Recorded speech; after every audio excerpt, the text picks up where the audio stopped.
Rutherford के atomic model के बारे में हमने पढ़ा। एक बार लास्ट बार देखते हैं कि रुदरफोर्ड के एटॉमिक मॉडल में क्या था।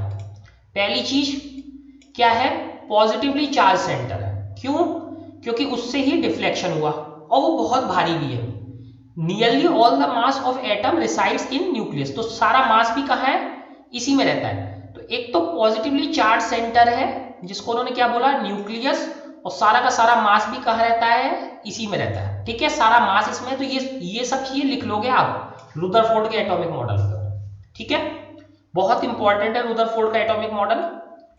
The electrons revolve around the nucleus in circular path, तो इलेक्ट्रॉन कैसे रिवॉल्व करते हैं, सर्कुलर पाथ में, जैसे सोलर सिस्टम में प्लैनेट्स करते हैं। बस प्लैनेट्स क्या थे, प्लैनेट्स की ऑर्बिटल कैसी थी, इलिप्टिकल थी। प्लैनेट्स की ऑर्बिटल इलिप्टिकल थी, यहां कैसी है, सर्कुलर। ठीक है, तो न्यूक्लियस को ऐसे मान लो जैसे सन है, इलेक्ट्रॉन्स क्या है, प्लैनेट्स है, तो ऐसे करके रिवॉल्व करते हैं। बस ओनली थिंग क्या चीज चेंज हुई है कि ये सर्कुलर है, उसमें वो क्या थी, इलिप्टिकल।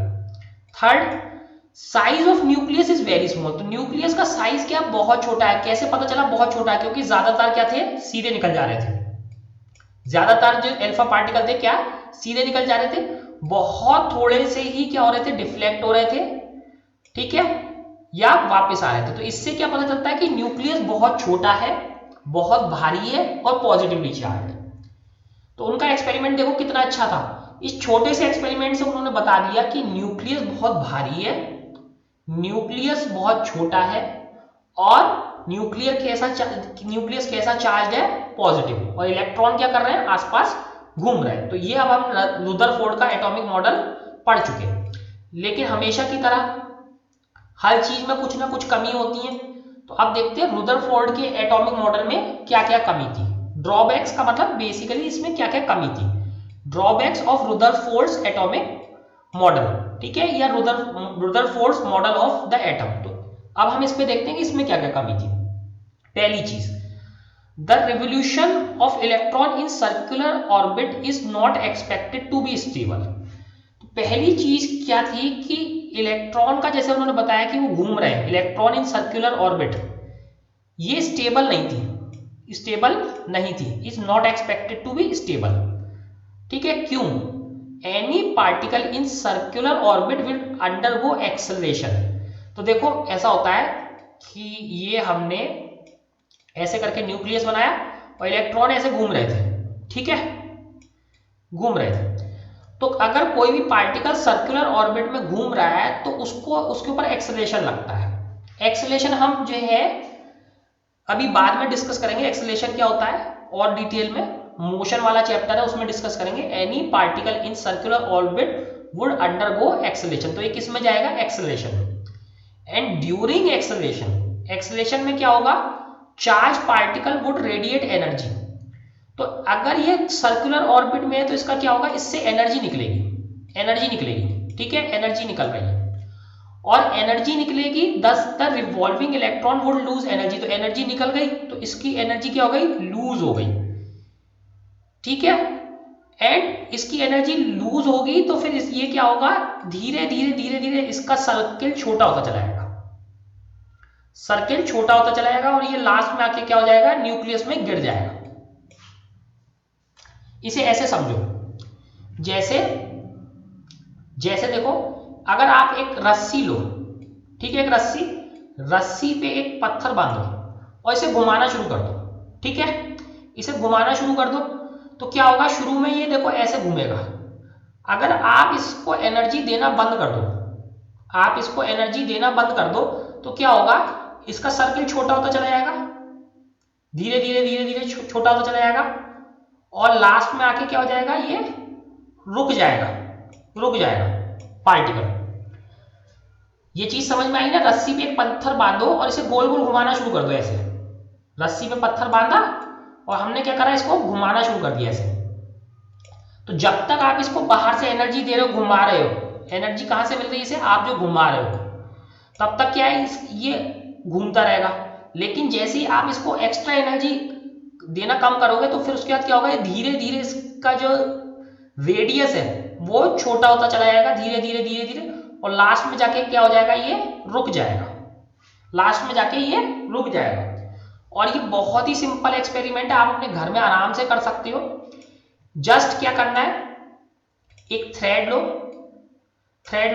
थ्रेड में आगे की तरफ छोटी सी कोई भी चीज बांध दो, ठीक है, और इसे नीचे की तरफ, जैसे ये नीचे की तरफ है, और इसे आप घुमाना शुरू कर दो ऐसे, ठीक है।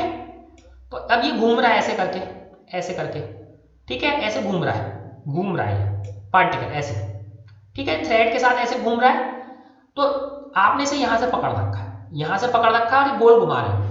जब तक आप घुमा रहे हो तब तक ये गोल घूमता रहेगा, लेकिन जैसे ही अब आप घुमाना बंद कर दो तो अपने आप क्या होगा, अपने आप ये फिर आप जैसे ही घुमाना बंद कर दिया तो इसकी सर्किल छोटा होता चला जाएगा, सर्किल छोटा होता चला जाएगा, और फिर लास्ट में आके ये रुक जाएगा ऐसे, ये ऐसे एक जगह आके रुक जाएगा।